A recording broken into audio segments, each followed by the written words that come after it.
Hey, welcome back to Diabolic Shrimp, the least professional talk show on the internet. I'm your host, best-selling author and comic creator, Josh Grant. And today, our special guest is Melissa Sell. Melissa, she writes all these fantastic books. A lot of them are magic. A lot of them are like fantasy. You have some like kind of thriller, kind of spooky horror in there as well. And so just a bit about her before we bring her on.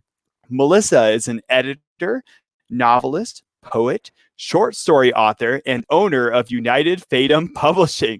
And she probably doesn't have any free time anymore because that is so much. She is a diehard super Lockian who enjoys crystals, baking, reading, and Halloween. Melissa is married to her favorite nerd and a mother of 4 humans plus 5 fur babies. So Melissa has all this exciting stuff. We're going to dive all into it. By all means, I'll over the course of this, if you want to check out any of her stuff, it's all down there in the description. We have her author page. We have all of her books. But without further ado, let's bring Melissa on. Melissa, welcome to Diabolic Shrimp. It's so great. How are you? To have you on the show. Oh, I am doing fantastic. So well, it's just fantastic to have you on here. I've read a number of your works, and you're an excellent writer, and we're just gonna have a lot of fun. I love your matching Yoda. I've got my Yodas up here somewhere. And so yeah, if anyone gets bored over the courses, you can look in the background of both of our things and see what you find. So Melissa, it's just so great to have you on here, but I think the best way to introduce people is through show and tell. Did you bring us anything? I brought 2 things because I could not decide. So the first thing is, like you said, I'm a super Wholockian. I love Supernatural, Doctor Who, and Sherlock. So I brought something from my Doctor Who collection. Yes. This is an Empty Child. The creepy one. That was a spooky episode. It's the one episode where everybody lives.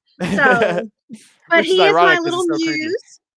He sits there with me all the time when I'm writing and stuff. He's my little muse, so I constantly look at him. And without the mask, he kind of looks like my son. So I adore that part. And then the second thing then he does really ask you, like, "Are you my mother? Yeah. Where's my mom?" my second thing is I'm actually obsessed with Elvira as well. So my husband for Christmas bought me an autographed copy of her book. Oh, fun. Okay. Where she's, I don't know, see if you can see it. Where she signed it. Oh, nice. Yes. Oh, that's so cool. So yeah, there's like all of her pictures and everything. But I totally love Elvira. So this is like my favorite book in the world right now. So she also sits on my desk, and she's also just nice to look at. I'll have to snag you a picture sometime. One of my side things that I get to do, I work with a Pioneer Museum in downtown Colorado Springs, and in that museum, like Elvira is actually from Colorado Springs, and she graduated from high school here, and they got her yearbook there, and she signed it and everything, oh my God. So it's a lot of fun. I just need to go to Colorado now. Yeah, come out and visit sometime. We'll have a live show of Diabolic Shrimp. Yeah. Well, oh, that's too much fun. It's funny. So you mentioned you're a super Wholockian. I was going to ask you, like, what on earth is a super Wholockian? But you explained, right? Like Supernatural, Doctor Who, and Sherlock. So of the 3, though, if you had to have a battle out, if you had to choose, which is going to be your favorite? Which is the one that you can't go without? I'd probably go with Doctor Who because it's been in my life the longest. Yes. All right. So which doctor is your doctor? The 4th by Tom Baker played him. Okay. He was my first doctor, so he's always going to be my favorite. If the modern day Doctor Who would be David Tennant, hands down, and not because he's attractive, that helps, but the emotion that he puts into the Doctor is just fantastic. And then Capaldi would be after, and then of course Jodie. But yes, okay. I love your variety actually of doctors. It's like I never actually heard anyone say like the 4th Doctor right off, so it's sweet. Oh, yeah. So that's so great. So oh man, I was like I've watched some Doctor Who. I used to joke. I was like, you don't tell Who fans, like Doctor Who fans, like that you haven't seen Doctor Who. It's like Yeah. it gets Yeah. Because we'll be dangerous like, by are that you point. ready for this? Because we're going to have a conversation now. Yeah. And so I've seen a few episodes so far, and I'll eventually get there. I love sci-fi and all that. And I do like too. like I said, I love the heart to that show as well. Mm-hmm. And so, all right, well, like, and you're also an avid reader, right? And it's like, Oh, yeah. and which also feeds into your writing and your editing as well. But like, what do you like personally just love to read, and how does that translate into your writing? I think it really just depends on my mood. I do love anything real fantasy, but I love magical realism too, where like modern day and fantasy just collide. I still like mystery, like anything that has a Sherlock Holmes feel to it. I love Yeah. that. But one of my characters in That's gonna Writer's be this Edge is show. based off. This show is gonna be a murder mystery over the course of it. Audience, you can help us figure it out. From use the clues in the background. Right. I grew up watching and reading Agatha Christie and stuff, and a Oh lot of yes. I grew up watching the BBC, even though I'm in America. So we watched a lot. My mom was really big into that and to sci-fi and stuff. So that's what I grew up with. I watched all that. I never even watched an R-rated movie until I was 18 Yeah. because I was either reading or watching all this other stuff. So it's just I can read any genre. Yeah, so in your Sherlock expertise, right? It's like from reading it to like watching them. Who would you say has portrayed the best Sherlock Holmes? Benedict. Yeah, I was like, Yeah. I really did actually like Yeah. the The way they did that show was just it was brilliant. It really was because they really he when they did a lot of the other. I'm not that big on people gonna come at me, but I really don't. I'm not that big with Robert Downey Jr. Yeah, I don't please really post care your for him. comments in the down below. I'll make sure Melissa Sell gets all of them. Hate mail is. I mean, I liked him as Iron Man, but I didn't like him. I'm actually right there with you, Melissa. We will have solidarity. Like no Benedict not Benedict, Robert Downey Jr. as we'll go Doctor Strange instead of Iron Man as Sherlock Holmes. He was excellent. Yeah, he was excellent as that too. But yeah, I mean, he just with his little quirks and his mental issues and everything that he had and all that, they laid it out brilliantly. Yeah, and he did a fantastic job. Well, and so all right, so veering away from we'll get back to writing, and once again, if you're watching, we have a decent amount of people in our live audience. Welcome, by the way, and but yeah, if you're interested in Melissa's books, by all means check them out down there in the description. But let's veer away from that for just a second. You love to bake, right? And so yeah, and they say they say you can't like make an omelet without breaking a few eggs. So I'm guessing like you can't bake a few buns without like burning down a house or something. And so tell us about your favorite baking disaster. Like oh my god. So when I was younger, my cousins had came over. I'm sure if my cousin watched this, she'll laugh her butt off. But we had decided to make homemade pizza. And I don't really know where we went wrong. Those are the best baking stories. Like, I don't know where we went wrong.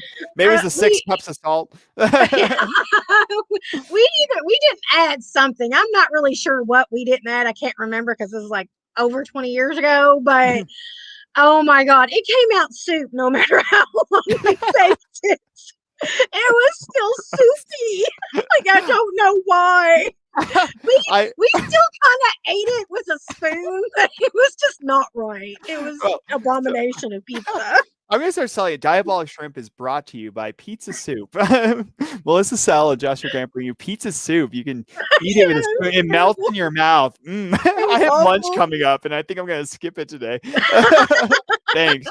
I always joke. I always say I'm a religious cook. Everything's a sacrifice or a burnt offering. So, it's like, so I'll try pizza soup sometime. If I can't make it in a toaster, it's not going to get made. So all right. So all right, and we're gonna dive all into your writing, but another thing you love is Halloween. Halloween's one of my Oh God, favorites as yeah. well. So what would you say is like one of your favorite costumes that you've done over the years?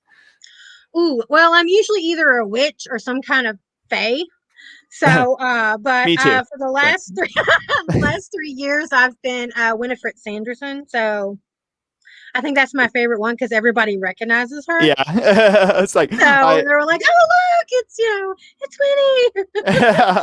Another that's fun. glorious morning. I only got super creative in like recent years. Like growing up, I was just a gorilla every year. I'm just like, I'm gonna be a gorilla. I don't know why. I don't even know why I only like gorillas, but I'm like, cool. It's easy, I guess. Do they I don't give know. you free bananas if you're a gorilla?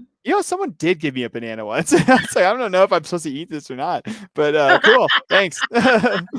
So I'm not really a gorilla. All right. So let's dive into a little bit towards writing though. But you took the big step of starting your own like publishing company, which is like, Hmm. I mean, that's a brave thing to do. And more power to you. I think that's great. It's like, so tell us a bit about your company, and then we'll dive all into like just all about it.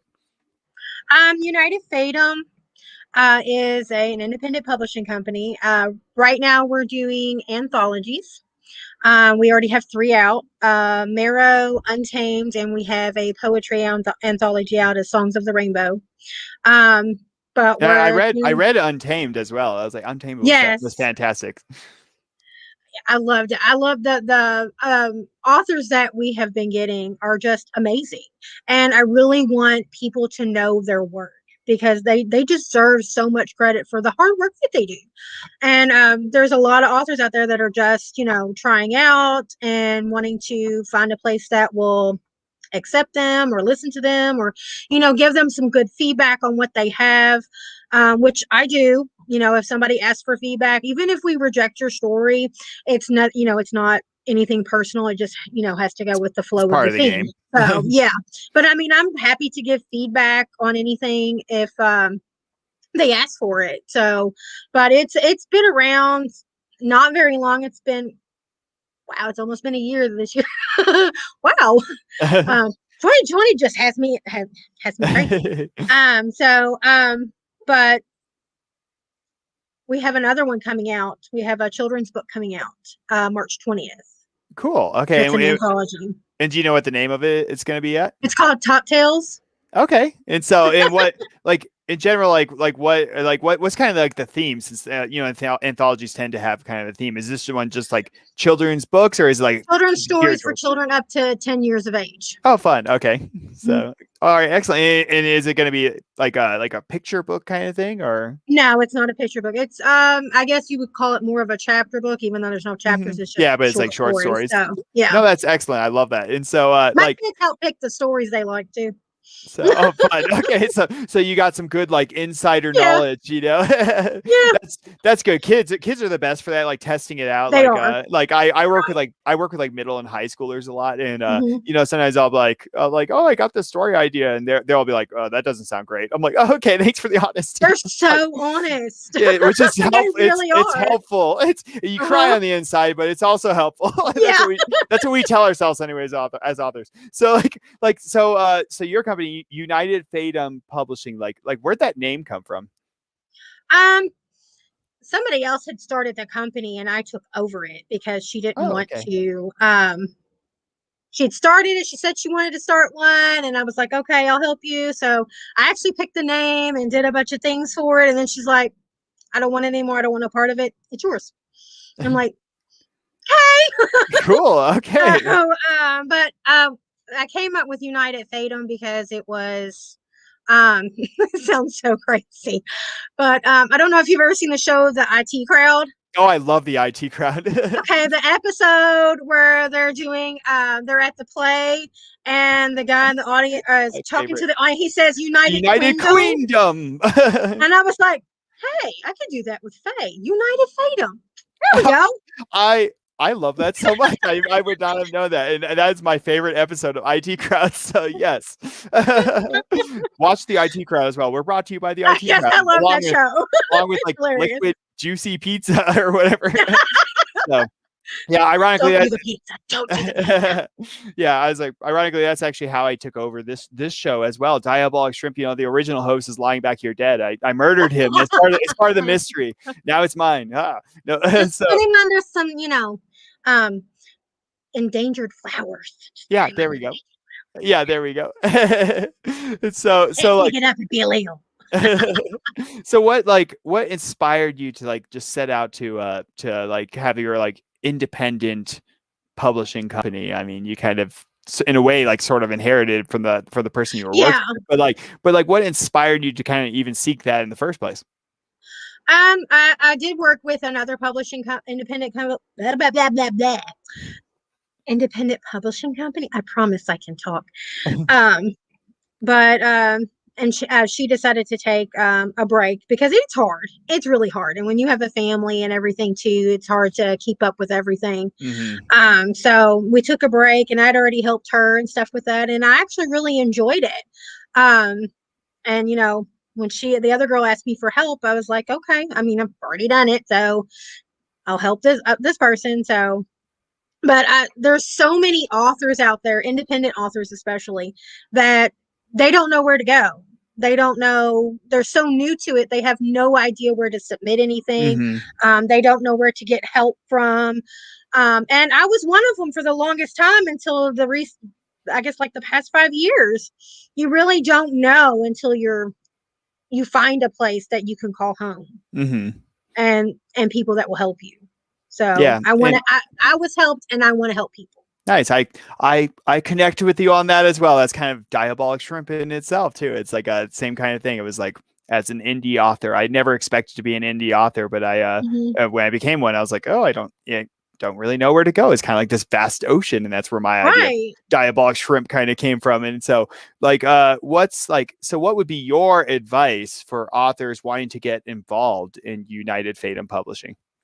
Um, have a unique idea. Try not to follow tropes and edit to the best of your ability.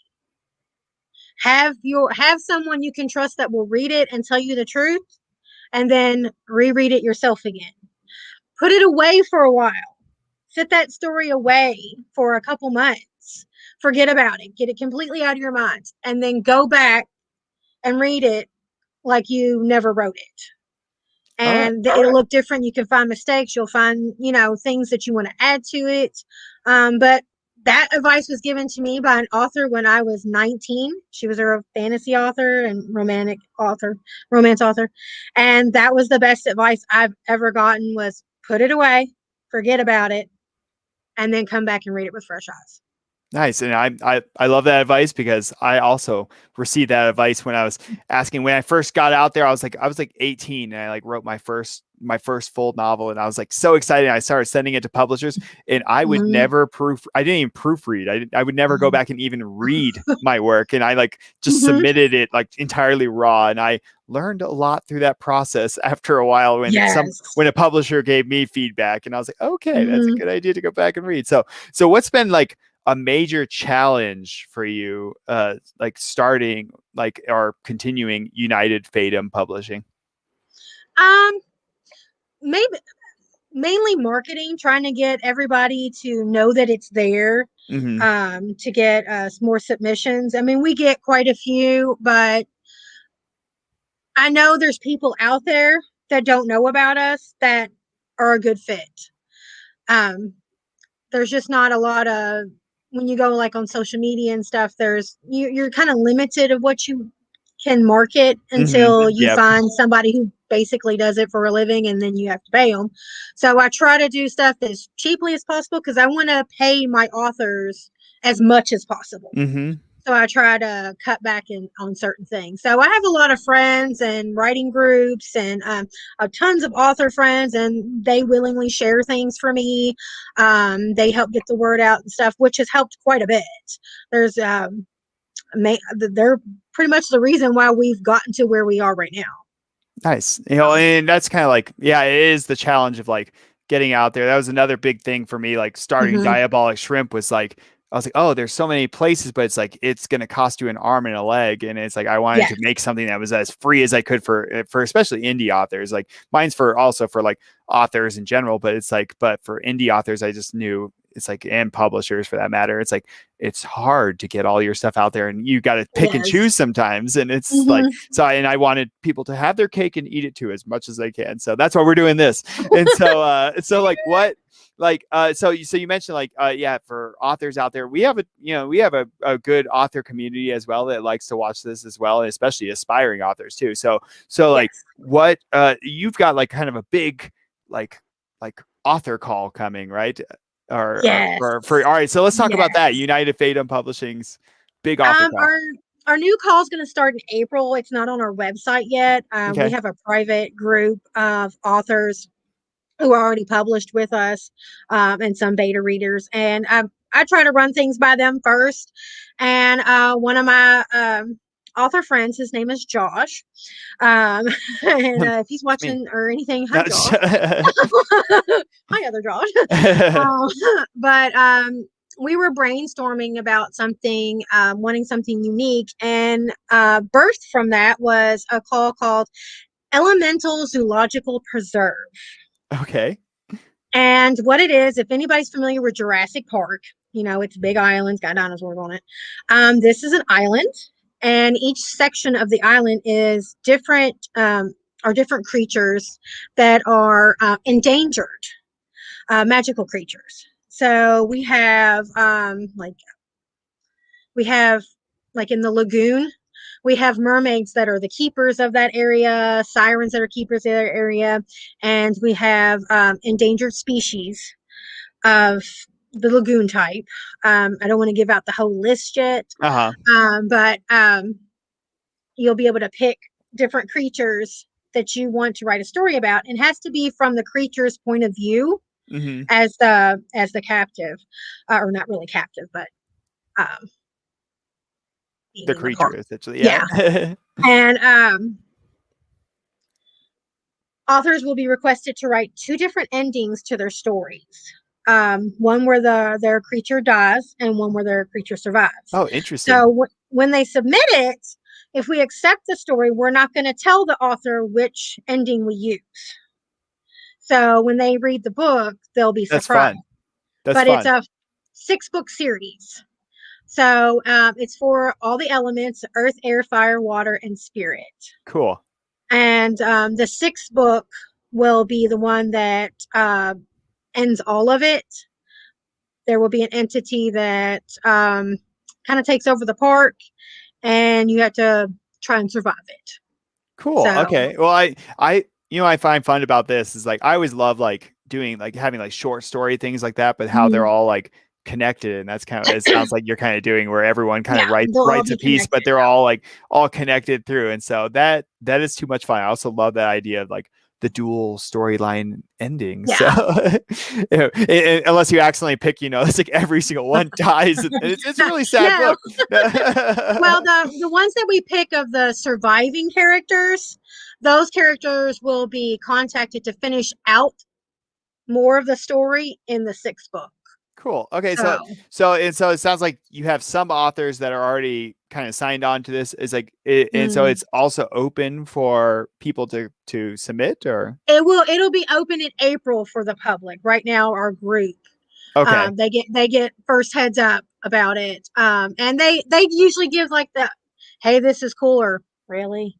So everybody seemed on board with it and loved the idea, which it was written out more eloquently than what I'm saying it. I'm more of I write better No, than I honestly, talk. it gets So me it gets me excited about it. Honestly, just hearing about it, I can already kind of have the wheels going for that. yeah, and So there's a lot of creatures too, that, and it's mainly creatures you'll pick from the list, but it's a lot of creatures that you don't read about that often, or might have been touched on here or there, but it's really endangered because you really don't see them anywhere.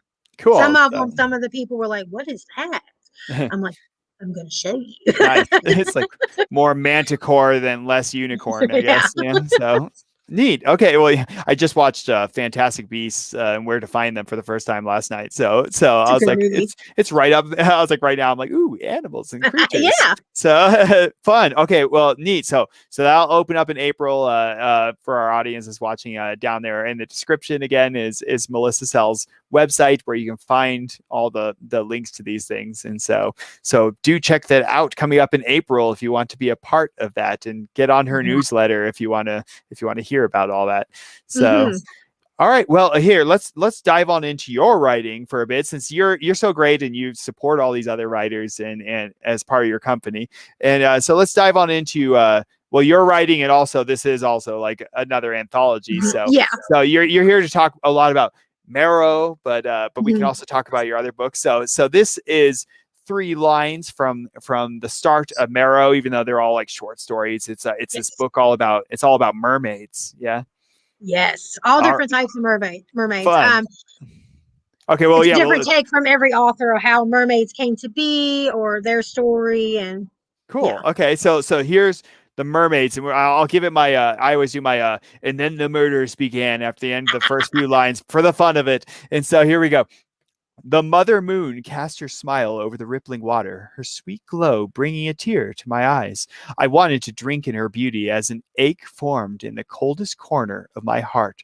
The moonlight was my beacon in the darkness. And then the murders began. It started so beautiful and then it got dark. No, so, oh, that's beautiful. So, all right, yeah. So tell us, I mean, you started telling us, but like, tell us a bit about Marrow. um, I love mermaids. My daughter loves mermaids, and I hadn't read a book that was all about mermaids, different types. So we had put a call out for all different types of mermaid stories, and that is what we got. We Nice. got a lot, and it was really hard to choose between all of them. But they are fantastic. I mean, I highly recommend reading it. And I'm not just saying that because my company published. It is awesome. All the writers in there are just they're brilliant in what they do, and they're underappreciated because those stories were just fantastic. I couldn't put them down. The one, if you know, it's good when I'm sitting there like pushing my kids away because I'm still reading. I'm like, I have to finish it. But I mean, they were just fantastic, and each story is so different. It just blows your mind. Interesting. Yeah. I mean, I Well, don't want to give anything away I because they know are it's full like that's stories, the hard thing is like but without being spoilers, but it's like well, and that's what I was going to ask you too is like, and it you might not be able to answer this because like you said they're all so different, but like on a scale of like the Little Mermaid to like the Shape of Water, like where would you say like Marrow falls? um, nothing against the Little Mermaid.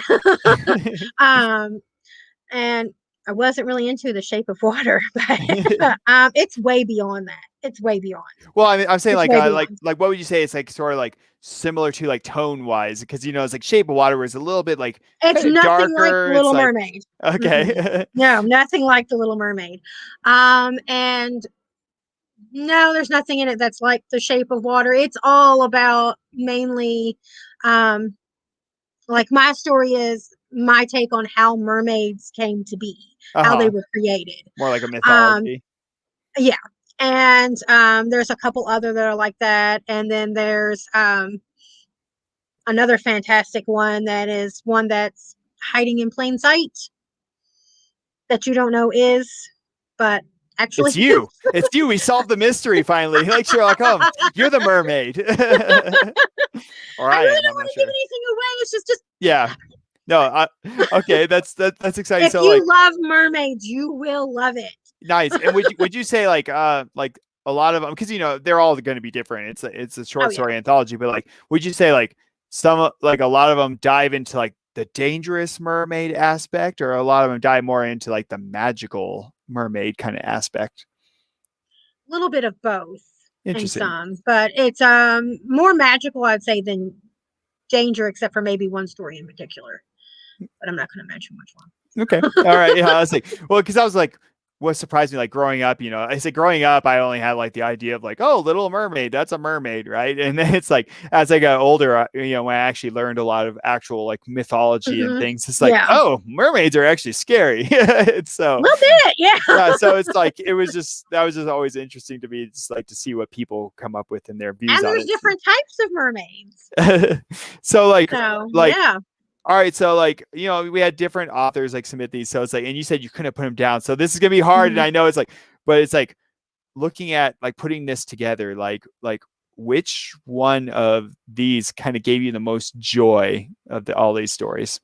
Because um, I know it's hard because it's like like you said, they're all good, and it's like a lot of different authors takes, but which one for you yeah. personally just kind of gave you the most joy to kind of put in there?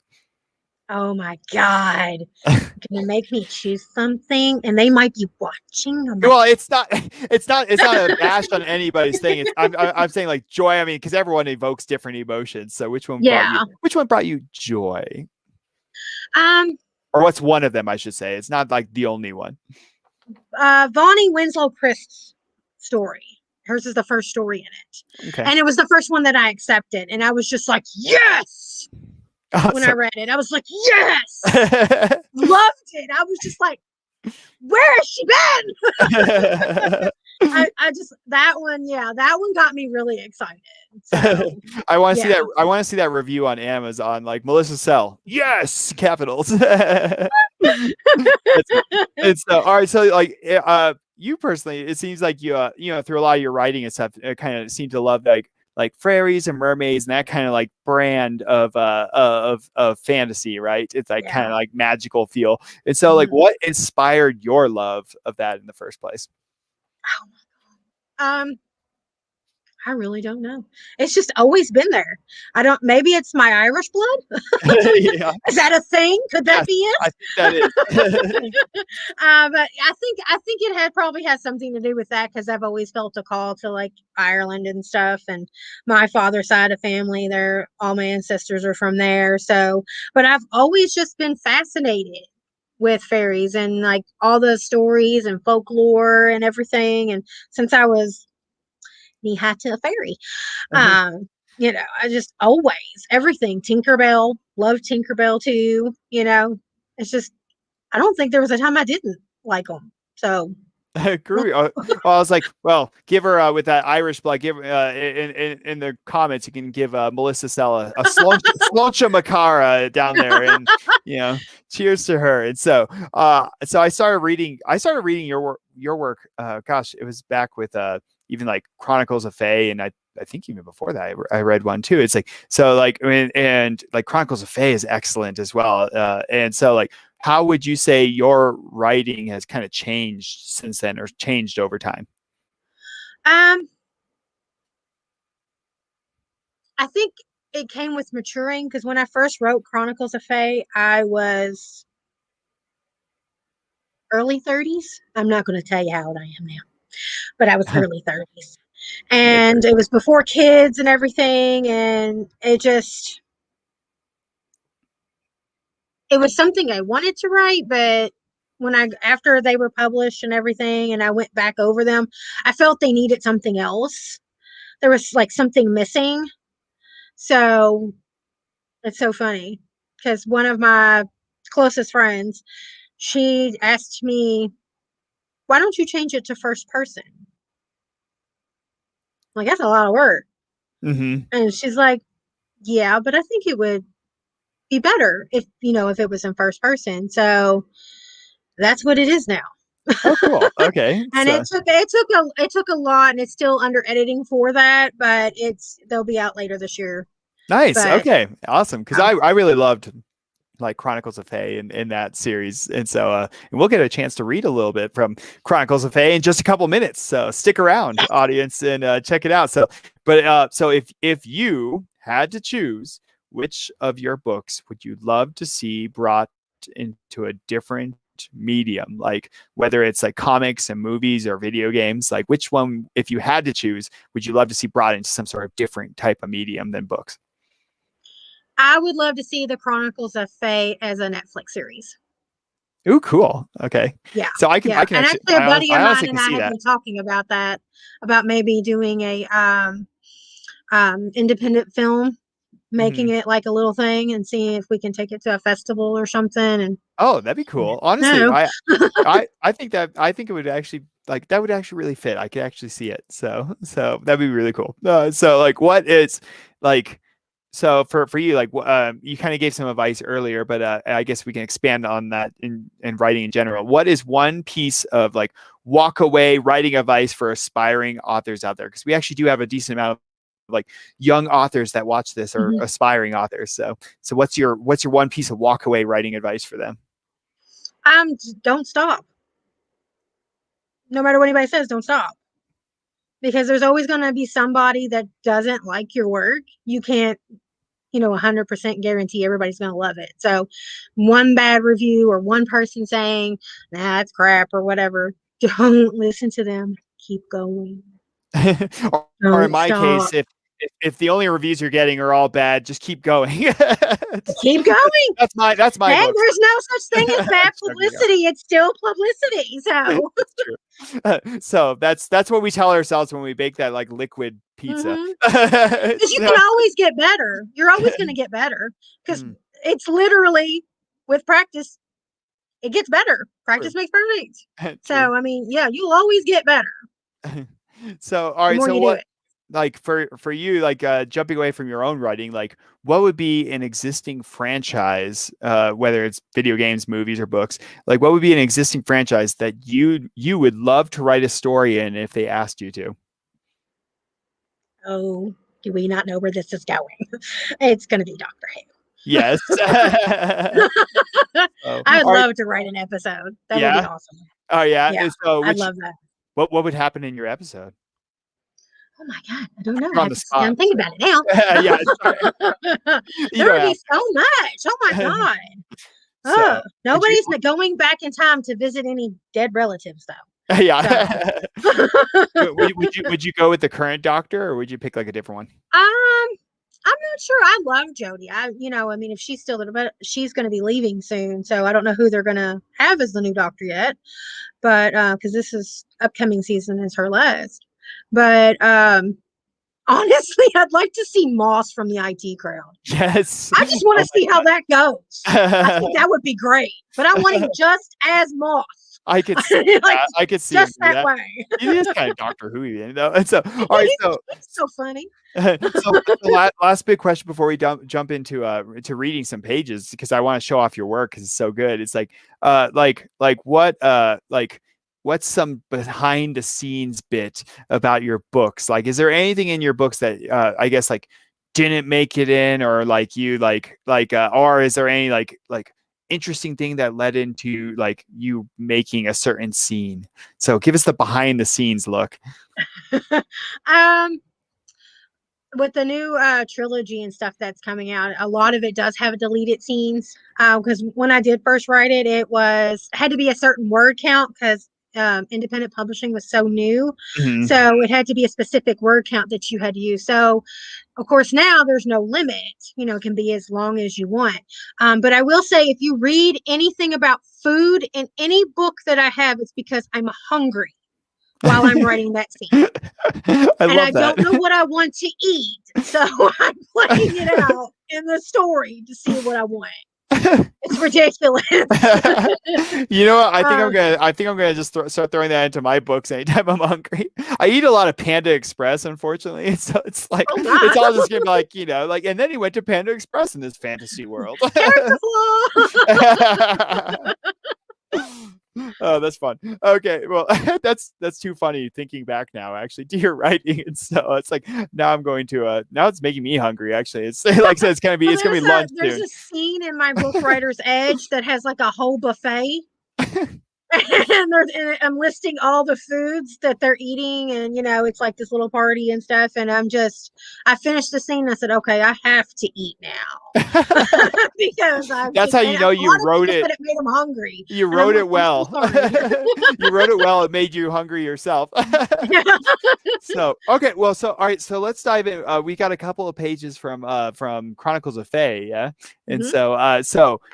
can you set the scene for our audience? Like, what's going on in these pages? Since it's like a snapshot.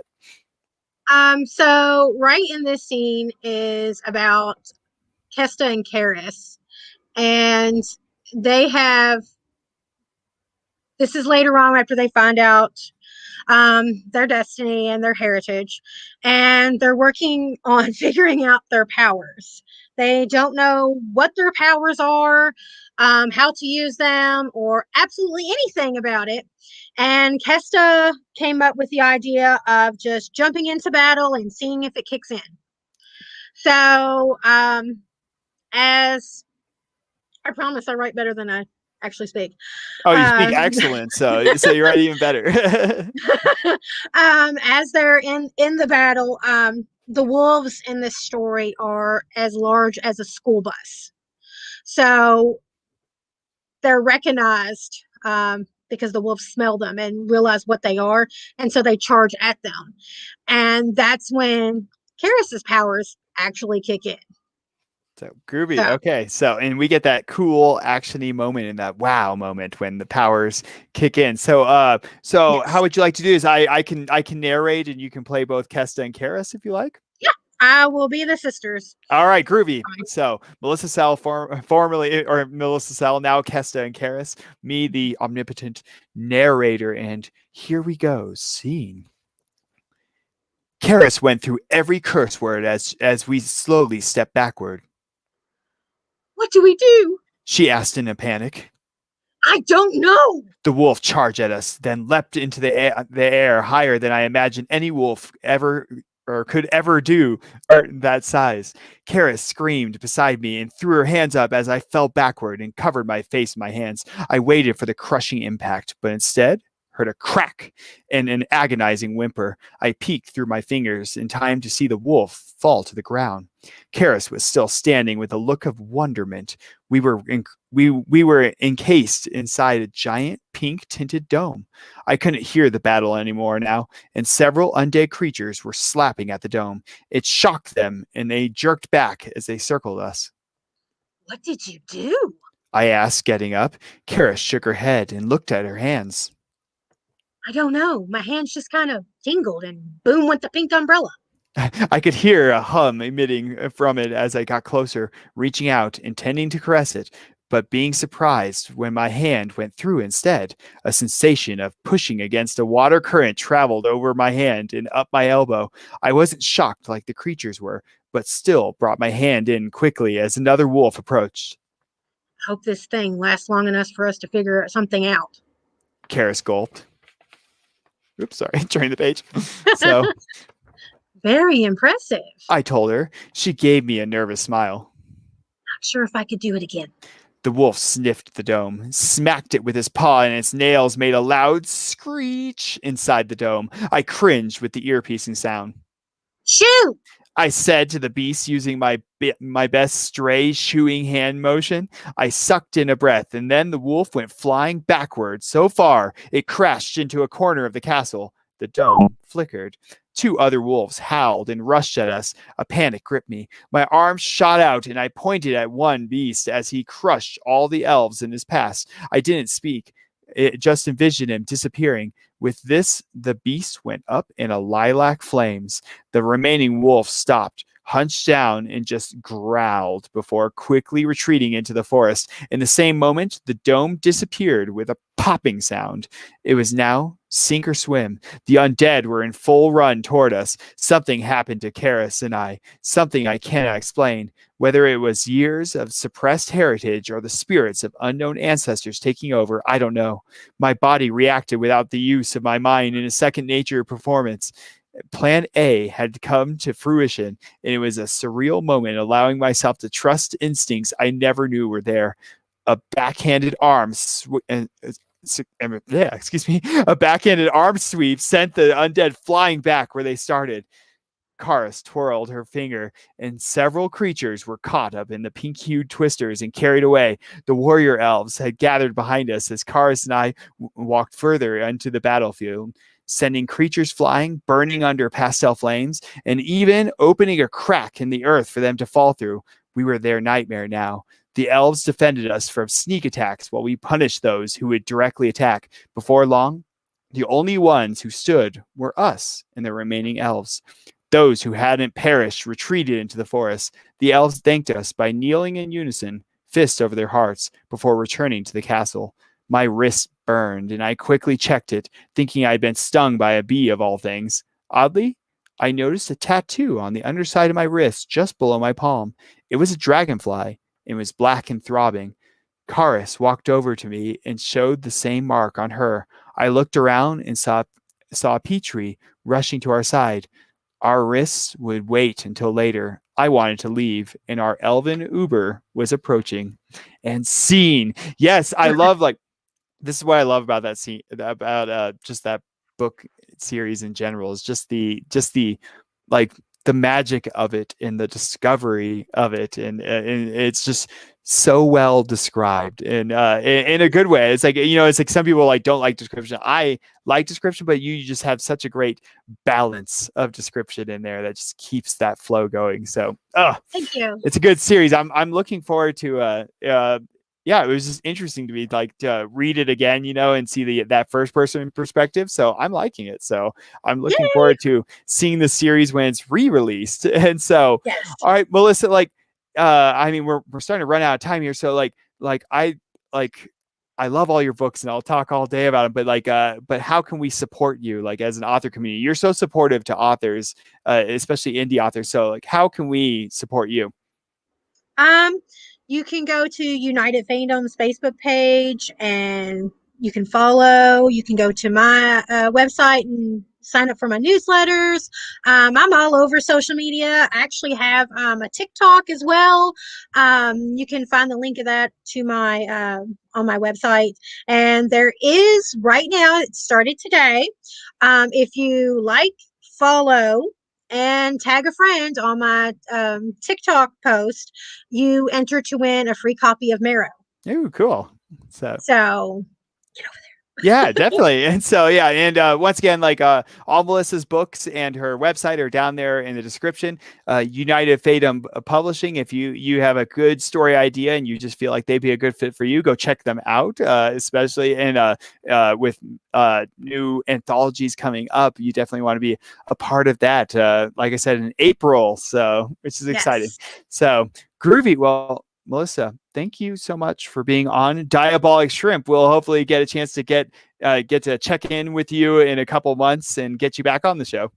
I will be here and I will be waiting. Groovy. Well, Melissa, thank you. You have a wonderful rest of the day. Go eat that liquid pizza. All right, Melissa. Thank you, and bye, everybody. Yep. So, well, that was Melissa Sell. Like I said, all of her stuff is down there in the description. Please do go support her. She's just a lot of fun and just a really supportive person of other indie authors as well. Thank you so much for tuning in. If you want to support this channel and Diabolic Shrimp in general, you can go ahead and hit that subscribe button down below. Leave a comment for Melissa. I'll make sure that she gets those.